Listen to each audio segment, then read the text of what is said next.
तो आज हम ये चैप्टर पढ़ रहे हैं, चैप्टर सेकंड,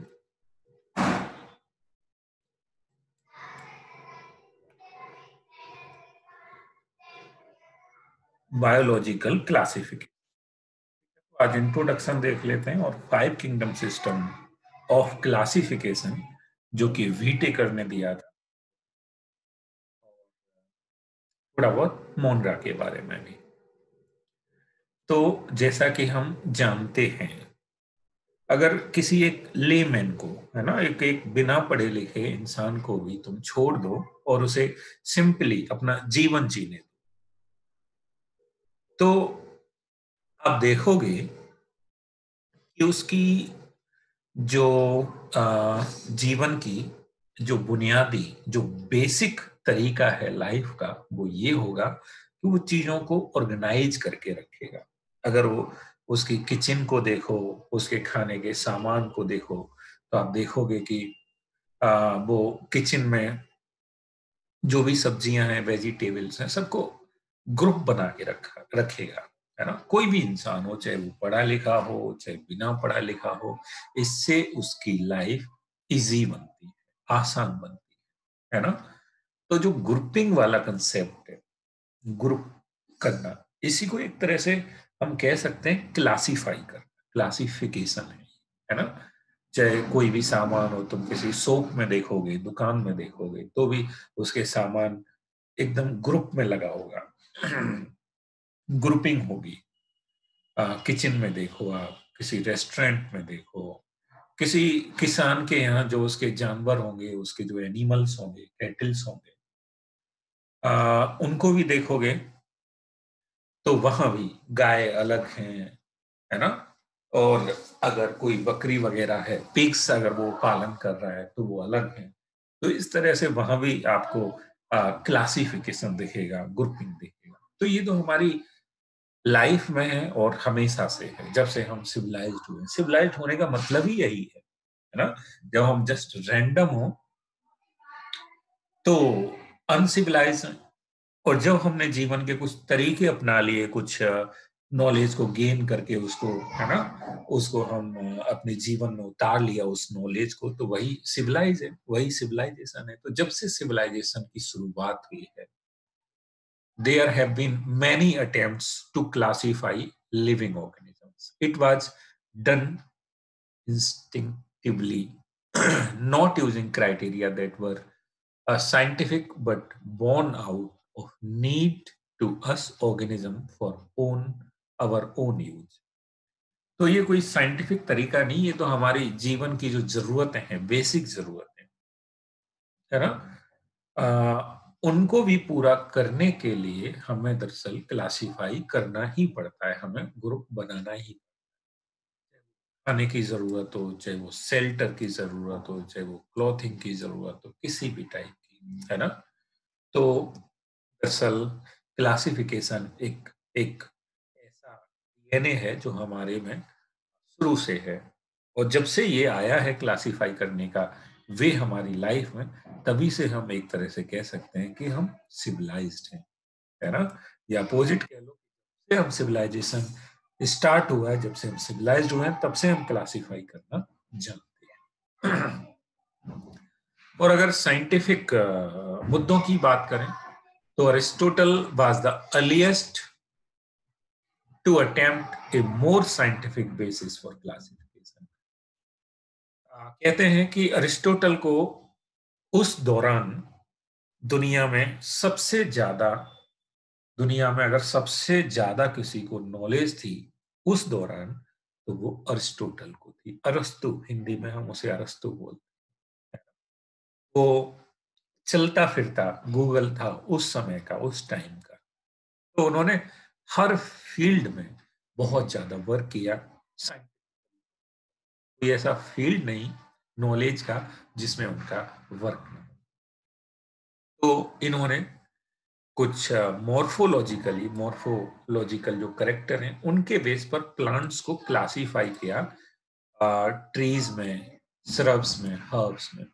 जिनके स्टेम सॉफ्ट हों उन्हें हर्ब बोला, और मल्टीपल बॉडी स्टेम, है ना, कई सारे स्टेम है लेकिन वो वुडी है, लेकिन नीचे से ही रूट के बाद स्टेम कई सारे निकल रहे हैं, सेवरल स्टेम निकल रहे हैं, तो उसको हम श्रब बोलते हैं। अपने आसपास देखो और आइडेंटिफाई करो कौन हर्ब है, कौन श्रब्स हैं। और अगर केवल एक ही वुडी स्टेम है तो उसे हम ट्री बोलते हैं। तो ये मॉर्फोलॉजी के बेस पर प्लांट को क्लासिफाई किया। ये थोड़ा साइंटिफिक है। एनिमल्स को भी उन्होंने इस बेस पर क्लासिफाई किया कि रेड ब्लड सेल हैं कि नहीं। किसी रेड ब्लड सेल प्रेजेंट है उनको एक कैटेगरी बनाई एनिमल्स की, और जिसमें नहीं है, एब्सेंट है आरबीसी, उसकी दूसरी कैटेगरी बनाई। और ऐसे ही वो रहते कहाँ पर है ना।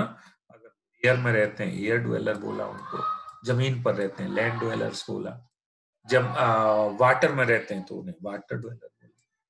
तो उन्होंने ये डिफरेंट डिफरेंट क्राइटेरियाज के बेस पर एनिमल्स और प्लांट्स को क्लासिफाई किया। ये ज्यादा साइंटिफिक था। लिनियस की बात करें, आप समझते होंगे कैरोलिए कैरो। तो इन लिनियस ने टू किंगडम सिस्टम दर्शल दिया। टू किंगडम सिस्टम, इस दुनिया के सभी ऑर्गेनिज्म को इन्होंने दो किंगडम्स में जगह दी। या तो उसे प्लांटी किंगडम में रखा या फिर उसे एनिमेलिया किंगडम में रखा। और वैसे तो इस सिस्टम को जो लिनियस ने दिया उसे हम काफी लंबे समय तक इस्तेमाल करते रहे। इसका बहुत रिसेंट तक हमने इसको स्टडी किया है, इसी के बेस पर हमने स्टडी की है। This system did not distinguish between the eukaryote and prokaryote. लेकिन इसमें प्रोकैरियोट और यूकैरियोट के लिए कोई जगह नहीं थी।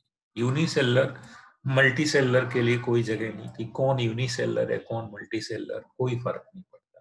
कौन यूकैरियोट कौन प्रोकैरियोट कोई फर्क नहीं पड़ता, है ना।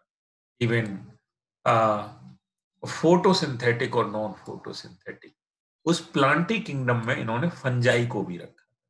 प्लांटी किंगडम में प्लांट को तो रखा ही, तो वो फोटोसिंथेटिक थे। ये नॉन फोटोसिंथेटिक फंजाई, उसको भी प्लांटी। तो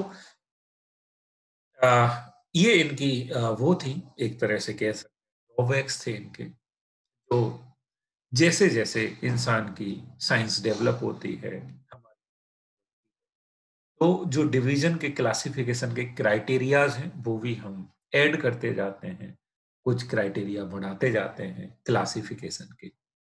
तो classification of organism into plants and animals was easily done and was easy to understand, but a large number of organisms did not fall into either category. Hence, the two kingdom classification used for a long time was found inadequate. तो ये inadequate, जैसा कि हम जान ही चुके हैं कि इतनी जो इसमें ड्रॉबैक्स हैं, फिर भी हमने इसको काफी लंबे समय तक इसका यूज किया है। Two kingdom system of classification. तो इनके किंगडम कौन से थे, प्लांटी और एनिमेलिया थे, ये समझते हो। और इनका जो बेस था, इनका क्राइटेरिया था, वो सिंपल ये क्राइटेरिया था। अगर सेल वॉल है ना, और ये फूड अपना खुद बना सकते हैं, और ये एक जगह रहते हैं, सेडेंट्री हैं, लोकोमोटरी नहीं है, मोटिव नहीं है, मोशन नहीं है, तो इन तीन क्राइटेरिया के बेस पर उन सभी ऑर्गेनिज्म को क्या बोला। और उन सभी ऑर्गेनिज्म को जो फूड खुद का नहीं बना सकते, and they have no cell wall and they have motility, उन सबको एक किंगडम में डाला, और वो किंगडम है एनिमेलिया। क्राइटेरिया थे जो ज्यादा साइंटिफिक नहीं थे। आज के हाँ, उस समय की जो भी नॉलेज थी, जितनी भी साइंस इवॉल्व हुई थी, उसके हिसाब से इनका। लेकिन जैसे जैसे नॉलेज की अपडेशन होती गई, नई नई साइंस में डिस्कवरीज होती गई, वैसे वैसे हमारी नॉलेज बढ़ती गई, और हमारे जो क्राइटेरिया थे क्लासिफिकेशन के वो बढ़ते गए। हमने criteria, nature of wall, cell wall तो है लेकिन कैसी सेल वॉल है, किसकी बनी है, ये भी देखा हमने। Mode of nutrition, habitat, method of reproduction, evolutionary relationship, इन सबको क्राइटेरिया बनाया और क्लासिफाई किया। तो वैसे तो ये धीरे धीरे अपग्रेडेशन हुआ है। टू किंगडम सिस्टम के बाद थ्री किंगडम सिस्टम आया, फोर किंगडम सिस्टम आया, फिर उसके बाद फाइव किंगडम सिस्टम आया। इस सिलेबस में बेसिकली फाइव किंगडम सिस्टम है, तो उसे हम देखते हैं। ठीक है, फाइव। तो आर एच बी टेकर ने five kingdom system of classification दिया।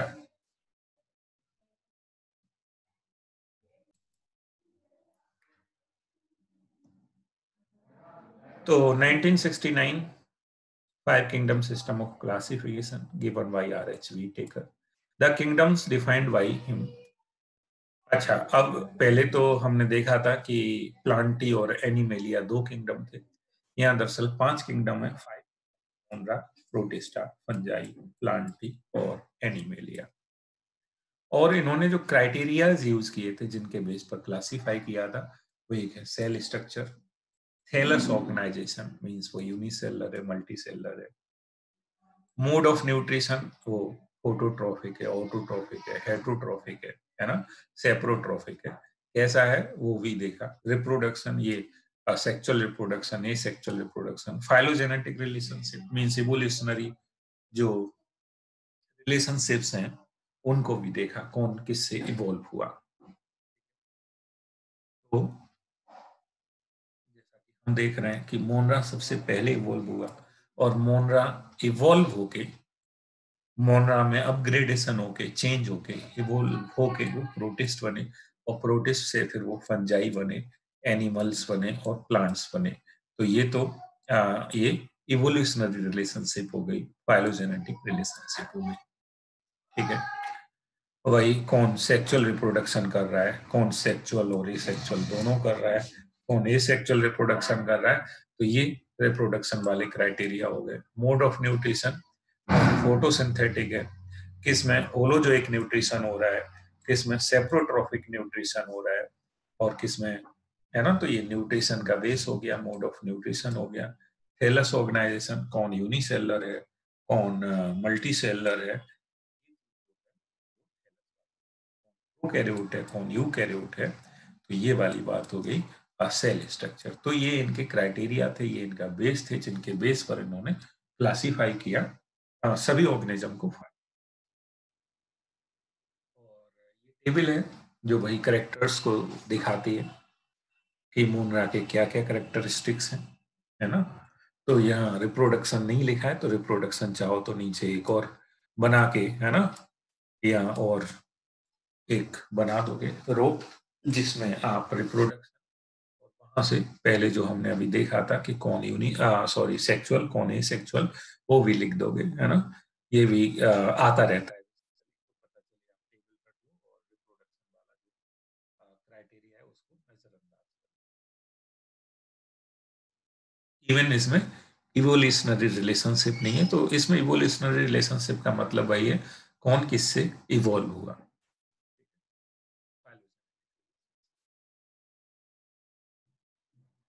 तो सेल वॉल, किसकी सेल वॉल किस चीज की है या नहीं पहले तो, और है तो किस चीज, तो सिर्फ एनिमल ही है जिनमें सेल वॉल,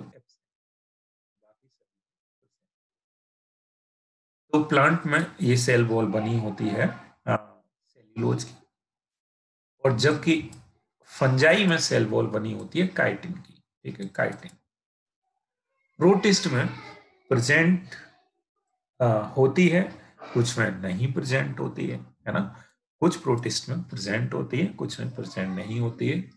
जबकि मोनरा में जो सेल वॉल होती है, बैक्टीरियाज में जो सेल वॉल होती है, वो पॉलीसेक्राइड और अमीनो एसिड्स की होती है। वैसे पॉलीसेक्राइड तो सेल्यूलोज हो गया, सेल्यूलोज भी हो गया, तो आप समझते हो। आगे न्यूक्लियर मेम्ब्रेन, तो वो तो हो ही गया। कि कौन प्रोकैरियोट है, तो ये प्रोकैरियोट है, तो इसमें न्यूक्लियर मेम्ब्रेन एब्सेंट है, बाकी सभी यूकैरियोट हैं तो सभी में न्यूक्लियर मेम्ब्रेन प्रेजेंट होगी। बॉडी ऑर्गेनाइजेशन की बात करें तो ये सेलुलर ऑर्गेनाइजेशन, इनका भी सेलुलर ऑर्गेनाइजेशन, क्योंकि ये सभी कैसे यूनिसेलुलर है ना, सेलुलर ऑर्गेनाइजेशन। यहाँ टिश्यू ऑर्गन या ऑर्गन सिस्टम ग्रेड का ऑर्गेनाइजेशन होगा, उसमें भी स्पेसिफिक है। प्लांट में ऑर्गन सिस्टम तो नहीं है, टिश्यू है, ऑर्गन है, लेकिन एनिमल में ऑर्गन सिस्टम तक है ना। इसमें मल्टी सेलरिटी तो है, लेकिन टिश्यू लूज टिश्यू, इसमें ऑर्गन्स नहीं है, इसमें नहीं है, फंजाई में ऑर्गन नहीं है। तो ये एक इम्पोर्टेंट क्राइटेरिया है, और ये सभी पॉइंट आपको देखने बहुत अच्छे से अपने दिमाग में हमेशा। एक क्वेश्चन आता है कि भाई बताओ कि सबसे ज्यादा न्यूट्रिशनल डाइवर्सिटी किसमें है। तो यहाँ देख रहे हैं एक ही टाइप का न्यूट्रिशन है या ज्यादा से ज्यादा दो टाइप का है, होलोजोइक एंड सेप्रोफाइटिक न्यूट्रिशन। और वैसे बोलो तो वन टाइप का न्यूट्रिशन है, और वो कैसा है, हेट्रोट्रोफिक।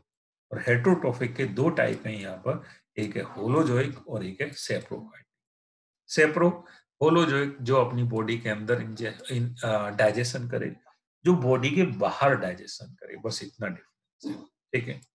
या तो सेप्रोफाइटिक होता है या पैरासाइटिक होता है न्यूट्रिशन, ठीक है। सेप्रोफाइटिक भाई डाइजेशन हो रहा है लेकिन बॉडी के बाहर हो रहा है, वो जो भी ऑर्गेनिज्म है, जो भी फंजाई है, वो जो एंजाइम्स है बॉडी से बाहर निकालेगा, और जो फूड है वो जब डिसॉल्व हो जाएगा उसमें, जो फूड डाइजेस्टिबल है एंजाइम की मदद से जब डाइजेस्ट हो जाएंगे, तो उन न्यूट्रिएंट्स को, डाइजेस्टिव डिफ्यूजिबल न्यूट्रिएंट्स को ये एब्जॉर्ब कर लेगा, कौन, सेप्रोफाइटिक वाला। और पैरासाइटिक न्यूट्रिशन भी है, जबकि यहाँ केवल कैसा है, फोटोसिंथेटिक है ना, ऑटोट्रॉफ।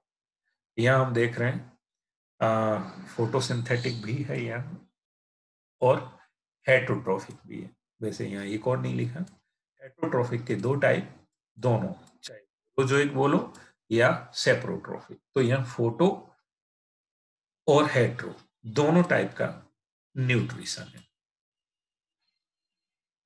और हेट्रो में भी दोनों, होलोजोइक भी है और सेप्रो भी है, वो हम बाद में जब इसको डिटेल में पढ़ेंगे प्रोटिस्टा को तब आएगा।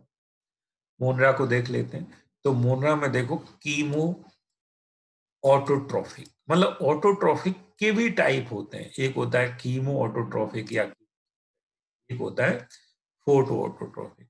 तो यहाँ तो ऑटोट्रॉफिक के भी टाइप, ऑटोट्रॉफिक के तो हैं ही टाइप। तो सबसे ज्यादा जो न्यूट्रिशनल डाइवर्सिटी है वो किसमें,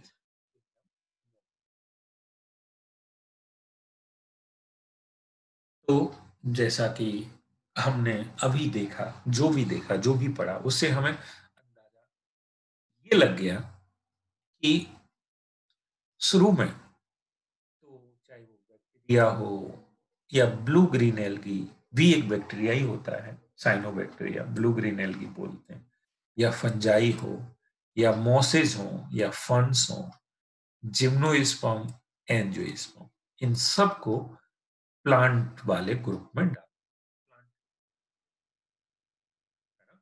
the character that unified this whole, और इन सबको आखिर इस ग्रुप में क्यों डाला, तो भाई सेल वॉल, क्योंकि सभी में सेल वॉल प्रेजेंट थी, तो जिसके पास सेल वॉल है उसको प्लांट्स में डाल दिया, जिसमें नहीं है उसको एनिमल्स में डाल दिया।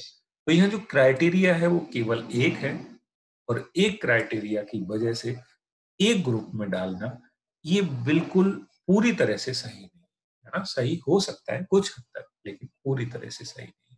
लेकिन हो क्या, उस समय साइंस डेवलप ही इतनी थी, नॉलेज ही कम थी। जैसे जैसे साइंस डेवलप हुई वैसे वैसे क्लासिफिकेशन के क्राइटेरिया बदले, और क्लासिफिकेशन इवॉल्व होता गया।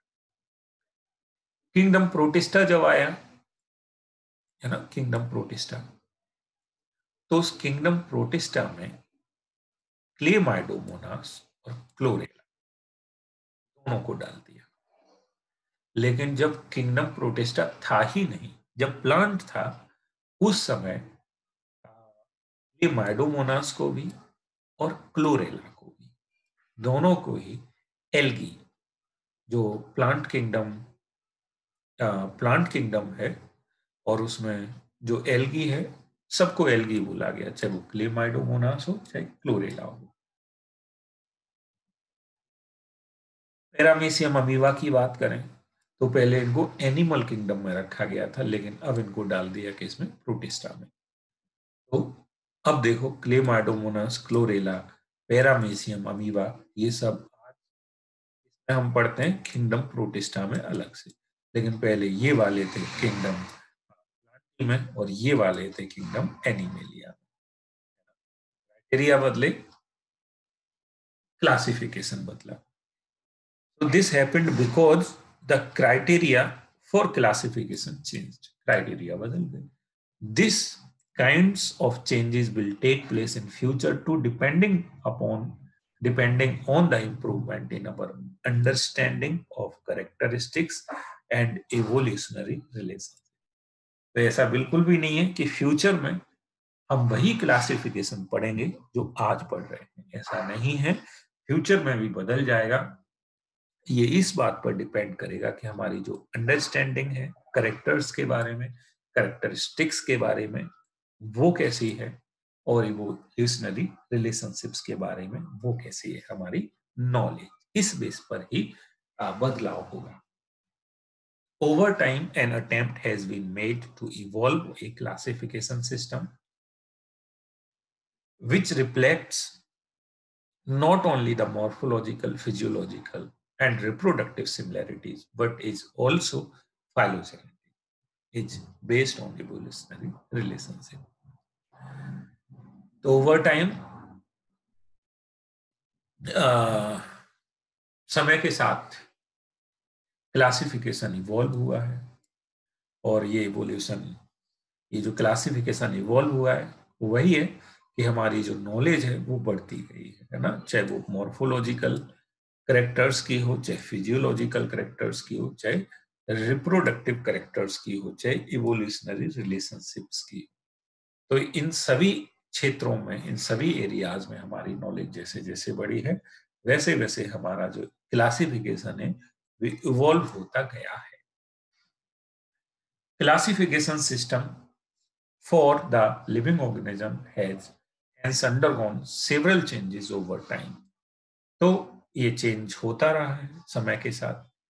How plants and animals kingdoms have been a constant under all different systems.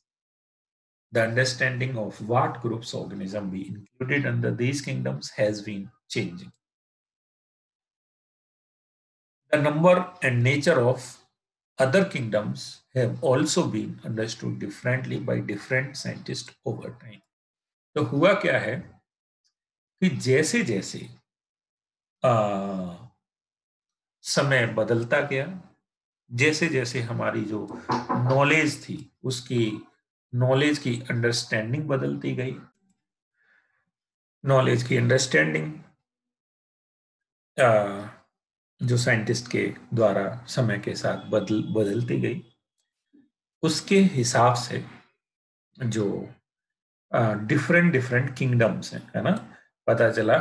अब इस किंगडम, मान लो एनिमेलिया किंगडम है ना, प्रोटिस्टा किंगडम है, तो प्रोटिस्टा किंगडम में कुछ क्राइटेरिया और बढ़ा दिए गए, है ना, कुछ क्राइटेरिया और बढ़ा दिए गए, तो प्रोटिस्टा किंगडम का अब नेचर है और पुराना जो नेचर था उसमें बदलाव आ गया। जैसे शुरू में देखा था हमने, प्लांटी किंगडम की केवल 3 कैरेक्टरिस्टिक्स थी, फोटोसिंथेसिस और सेल वॉल होना, है ना, और नॉन मोटाइल होना।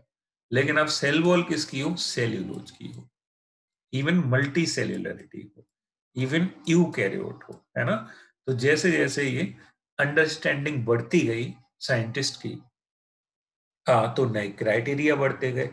तो पुराने समय में जो प्लांटी किंगडम था, नाम तो सेम था, लेकिन रियल में उसकी जो अंडरस्टैंडिंग थी और आज की जो अंडरस्टैंडिंग है उसमें बहुत बड़ा बदलाव हुआ है। ठीक है, तो हमें कुल मिला के इन सब से ये समझना चाहिए कि क्लासिफिकेशन समय के साथ, मतलब जैसे जैसे नॉलेज की जो अंडरस्टैंडिंग है या नॉलेजेस हैं, साइंस है, जैसे जैसे इवॉल्व होती है, क्राइटेरिया बदलते हैं, तो क्लासिफिकेशन बदलता है।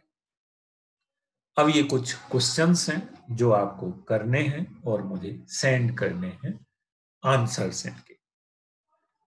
Discuss how classification system have undergone several changes over a period of time। तो वही कैसे ये होता रहा है, चेंजेस होता रहा है समय के साथ, ये बताओ। The five kingdom of kingdom system of Whittaker, how many kingdoms are you? ठीक है, ये भी देखो। Biological classification is a dynamic and ever evolving phenomena which keeps changing with our understanding of life forms, justify the statement taking any two examples। Okay, अब ये kingdom मोनरा के बारे में भी देख लेते हैं। किंगडम मोनरा पहला जो किंगडम था वीटेकर के द्वारा भाई। दरअसल आपने वर्ड सुना होगा बैक्टीरिया। तो ये बैक्टीरिया मोनरा ही तो होते हैं, क्योंकि बैक्टीरिया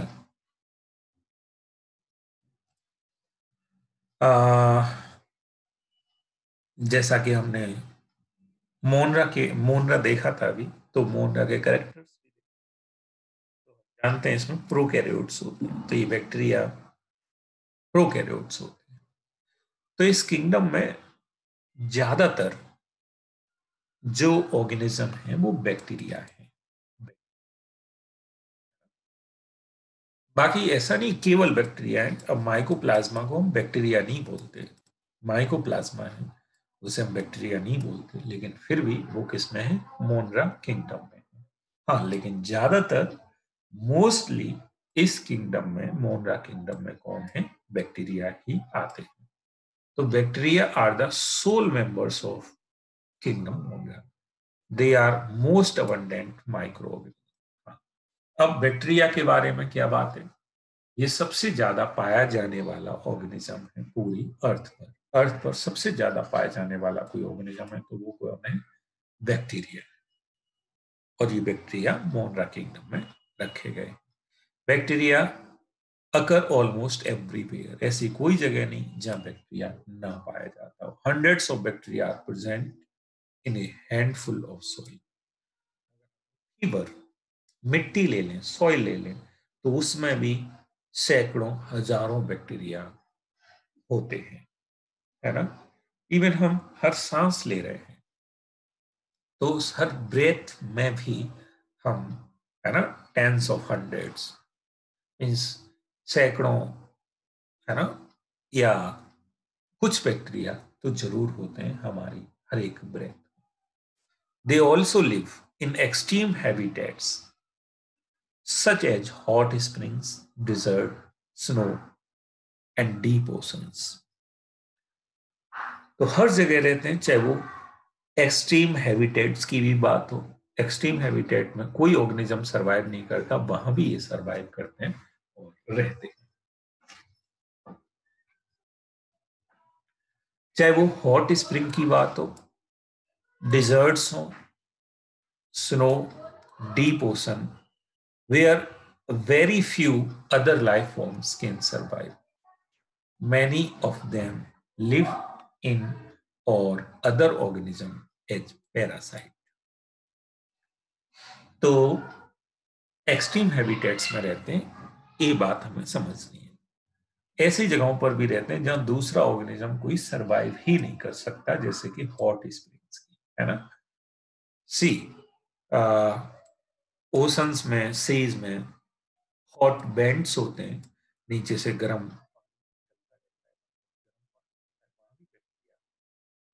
सरवाइव करते हैं। बाकी और कोई दूसरा ऑर्गेनिज्म बिल्कुल भी सरवाइव नहीं कर सकता। Bacteria are grouped under four categories besides on their shape. Oh sorry, based on their shape, beside based. तो शेप के बेस पर बैक्टीरिया को कैटेगराइज किया है चार कैटेगरी में, एनसीईआरटी के हिसाब से, और यही हमें याद रखना है। तो एक है कोकाई, ये प्लूरल है, सिंगल कोकस है, कोकस। तो अगर कोई बैक्टीरिया गोल है तो हम उसे कोकस बैक्टीरिया बोलते हैं। प्लूरल बोलेंगे तो कोकाई। रॉड शेप्ड बैक्टीरिया को हम बेसिलस बोलेंगे, और इसका जो प्लूरल वर्ड है वो है बेसिलाई। और कॉमा से बैक्टीरिया को हम बोलेंगे विब्रियम, और प्लूरल है विब्रियो, विब्रियो। और अगर कोई बैक्टीरिया स्पाइरल है ना, तो हम उसे बोलेंगे स्पाइरिलम ग्रुप, स्पाइरिलम ग्रुप। तो एक हो गया कोकस ग्रुप, कोकस के बाद एक हो गया बेसिलस ग्रुप, एक हो गया विब्रियम ग्रुप, और एक हो गया स्पाइर। और सबके ये प्लूरल वर्ड। तो जैसे हम यहाँ कुछ बैक्टीरिया देखते हैं, वो किस ग्रुप से बिलोंग करते हैं पता चलेगा हमें। यहाँ हम देख रहे हैं ये विब्रियो कॉलरी, जिससे हमें खोलरा होता है बीमारी, उसका बैक्टीरिया ही कॉमा सीप है ना, कॉमा सीप। तो इसको हमने विब्रियो ग्रुप में रखेंगे। हेलिकोबैक्टर पाइलोरी, जो हमने 10th में सुना होगा, हेलिकोबैक्टर पाइलोरी, है ना। तो ये स्पाइरल है, इसकी जो शेप है वो स्पाइरल है, तो हम इसे किस ग्रुप में रखेंगे, स्पाइरिलम ग्रुप में। ये बेसिलस एंथ्रेसिस बैक्टीरिया है, ये रॉड शेप है, तो हम इसे किस ग्रुप में रखेंगे, बेसिलस ग्रुप में। ये स्टेप्टोकोकस निमोनी है, जिससे निमोनिया होता है, इससे एंथ्रेक्स होता है, और इससे वो जो स्टमक में पेप्टिक अल्सर्स हो जाते हैं वो बीमारी होती है। तो ये देख रहे हो इनकी शेप है, तो शेप के बेस पर इनको हमने क्लासीफाई एक तरीके से किया जाता है। यहाँ भी कई सारे क्राइटेरिया, सेम क्राइटेरिया हो सकता है। इनका एक क्राइटेरिया, इनका न्यूट्रिशन हो सकता है, कौन के साथ, इसका कैसा ग्राम स्टेन हो सकता है, कौन ग्राम स्टेन शो करता है, कौन नहीं कर सकता। तो यहाँ भी वेरियस क्राइटेरिया है और वेरियस टाइप है बैक्टीरिया के, on the basis of different different criteria. बहरहाल हमने यहाँ क्राइटेरिया जो लिया है वो क्या है, शेप के बेस पर कुछ ग्रुप बनाए हैं, 4 groups. Now the bacterial structure is very simple। जैसा कि हमने देखा यूनिसेलुलर ऑर्गेनिज्म होते हैं, और इनका जो स्ट्रक्चर है बहुत ज्यादा सिंपल है। They are very complex in behaviour. Structure तो सिंपल है, लेकिन इनका जो बिहेवियर है वो बहुत ज्यादा कॉम्प्लेक्स है।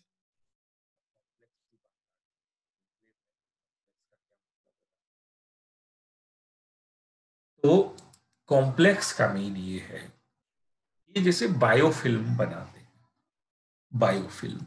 अब ये बायोफिल्म क्या है, ये यहाँ बैक्टीरिया हमने देखे कुछ, एक बैक्टीरिया आके यहाँ चिपक गया, एक से ज्यादा इस सरफेस से ये अटैच हो गए, ठीक है, सरफेस पर ये पड़े हुए हैं, बेसिकली सरफेस पर। और इन्होंने ग्रोथ की, ग्रोथ मीन्स नंबर इंक्रीज किया इन्होंने, ग्रोथ तो नहीं होती, नंबर इंक्रीज कर सकते हैं, नंबर किया, और फिर देखो ये नंबर बढ़ाते गए बढ़ाते गए। तो बैक्टीरिया तो नंबर बढ़ा ही रहे हैं, साथ ही साथ हम देख रहे हैं कि यहाँ कुछ सेल्स के बाहर भी एक सब्सटेंस निकल रहा है ना, सेल के बाहर। तो ये पॉलीमर है, एक मैट्रिक्स है, और ये मैट्रिक्स कहाँ प्रेजेंट है, सेल्स के बाहर प्रेजेंट है, एक्सोपॉलीमर, है ना। तो ये बैक्टीरिया की जो कॉलोनी है, वो कॉलोनी या कहो सभी बैक्टीरिया मिलके एक सब्सटेंस निकाल रहे हैं, एक पॉलीमर सब्सटेंस निकाल रहे हैं। और इस पॉलीमर, इस सब्सटेंस से अगर ये सब्सटेंस है ना, तो एक तरह से ये मान लो कि एक कॉलोनी, एक दूसरे की कॉलोनी के जो मेंबर हैं वो एक दूसरे की मदद कर रहे हैं, है ना, एक सब्सटेंस निकाल रहे हैं जिनसे सबकी मदद हो रही है। किस तरह से मदद हो रही है, सभी बैक्टीरिया की ये मर्ज कर सकते हैं। मीन्स मान लो इतनी ऊंचाई पर ये पहुंचे हैं, तो क्या इस बायोफिल्म की वजह से नहीं पहुंचे? यस, तो ये इमरजेंस हो सकती है इनमें। इवन अगर सारे बैक्टीरिया यहीं ग्रो करें तो यहाँ नंबर बढ़ जाएगा, है ना, पॉपुलेशन बहुत ज्यादा बढ़ जाएगी। यहाँ तुम देख रहे हो एक पॉपुलेशन कांस्टेंट नंबर में, यहाँ बेस पर भी उतनी पॉपुलेशन है, यहाँ भी पॉपुलेशन है, तो पॉपुलेशन का जो हर जगह जो बिखराव है वो एक जैसा है। इसकी वजह से क्या होगा, ऐसा नहीं हो सकता कि जो कुछ सेल भूखे मर जाएं, स्टार्व हो जाएं, तो कोई भी सेल स्टार्व नहीं होगी इसकी वजह से। हर जगह जो न्यूट्रिएंट की अवेलेबिलिटी है वो हर जगह बनी रहेगी, मैक्सिमम बनी रहेगी इसकी वजह से। तो इनका जो ऑर्गेनाइजेशन का तरीका है इसकी वजह से कोई स्टार्व नहीं होगा, हर जगह न्यूट्रिशन न्यूट्रिएंट की जो अवेलेबिलिटी है वो बनी रहेगी, इमर्ज कर सकते हैं कि बायोफिल्म की वजह से। तो ये इनका एक आ, ऐसे ही बैक्टीरिया कैन स्वैप जीन्स, जो जीन्स हैं बैक्टीरिया एक्सचेंज कर सकते हैं, एक बैक्टीरिया दूसरे बैक्टीरिया से अपने जीन को ले दे सकता है। ये दूसरी जो स्पीसीज हैं, एक स्पीसीज का बैक्टीरिया दूसरी स्पीसीज जीन को एक्सचेंज कर लेंगे। एक बैक्टीरिया के अंदर एंटीबायोटिक रेजिस्टेंट जीन था, एक के अंदर नहीं था, पता चला जीन एक्सचेंज हो गया, इसके अंदर भी आ गया ना, तो इसके अंदर भी एंटीबायोटिक के अगेंस्ट रेजिस्टेंस आ गई। ऐसे ही जो मिक्सोबैक्टीरिया है, myxobacteria move and feed cooperatively in predatory groups known. तो ये बहुत सारे बैक्टीरिया एक ग्रुप बनाते हैं, स्वार्म बनाते हैं। ये झुंड है जो ग्रुप है, ग्रुप बना के ही प्रीडेशन करते हैं, है ना, ग्रुप बना के प्रीडेशन करते हैं। तो ये इसका एक हैबिट है। तो इनके जो हैबिट है, ये हैबिट देख के हमें महसूस हो रहा होगा कि इनका जो बिहेवियर है, उनका जो वे है बिहेवियर का, वो कॉम्प्लेक्स टाइप का है, भले ही जो सेल का स्ट्रक्चर है वो सिंपल है। Compare to many other organisms, bacteria as a group so most extensive metabolic diversity. तो इनमें मेटाबॉलिक डाइवर्सिटी भी बहुत ज्यादा पाई जाती है। सम ऑफ द बैक्टीरिया ऑटोट्रॉफिक, कुछ बैक्टीरिया ऑटोट्रॉफिक होते हैं, है ना, जबकि ज्यादातर बैक्टीरिया होते हैं हेटरोट्रॉफिक। अब ऑटोट्रॉफिक यानी ये फोटो ऑटोट्रॉफिक हो सकते हैं, फोटोसिंथेटिक वाले, या कीमोसिंथेटिक ऑटोट्रॉफिक भी हो सकते हैं, ठीक है। और जो हेटरोट्रॉफिक है उनके भी डिफरेंट डिफरेंट टाइप हैं, वो हम नेक्स्ट जो लेक्चर है उसमें देखेंगे, इसमें बस नहीं।